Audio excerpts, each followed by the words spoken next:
Hi friends, welcome to my channel. నేను మీ పావని. ఈరోజు నేను బిర్యానీ తయారు చేస్తున్నాను. ఇన్స్టెంట్ బిర్యానీ సింపుల్గా చేసేసుకోవచ్చు.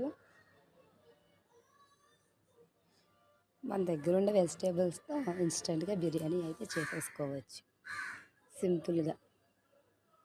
క్లైమేట్ కూల్గా ఉంది కదా, అందుకని బిర్యానీ తిందాం మమ్మీ అని మా బాబు అనేసరికి బిర్యానీ చేశాను.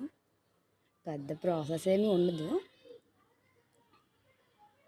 ముందు మనం ఆనియన్స్, పచ్చిమిర్చి కట్ చేసి పెట్టుకోవడమే.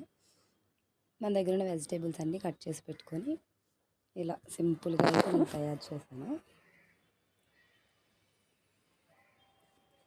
చూస్తున్నారు కదా, చాలా సింపుల్, ఏముండదు, కానీ టేస్ట్ మాత్రం బాగా వచ్చింది. అదే మా అబ్బాయికి క్యారెట్స్ కూడా ఈరోజు నేను పెట్టాను. నాకైతే బిర్యానీయే కావాలి మమ్మీ, ఇంకేమొద్దు క్యారెట్స్కి అనేసరికి పెట్టాను. ఇన్స్టెంట్ బిర్యానీ రైస్ మొత్తం వేయకుండా అందులో సగం నార్మల్ రైస్ అయితే వేసాను. మొత్తం వేస్తే పిల్లలు తినలేరు కదా, కారంగా ఉంటుంది. అందుకని చెప్పి నేను చాలా అవి కొద్దిగా ఇవి కొంచెం కలిపి మొత్తం కలిపి వేసాను.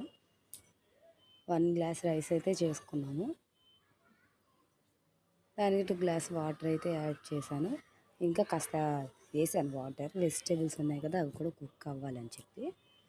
అంతే, వెరీ సింపుల్. మూత పెట్టుకున్నాం, ఇదిగోండి అయిపోయింది. మరో 5 మినిట్స్లో బిర్యానీ అయితే తయారైపోతుంది. చాలా simple. Please like, do subscribe my friends.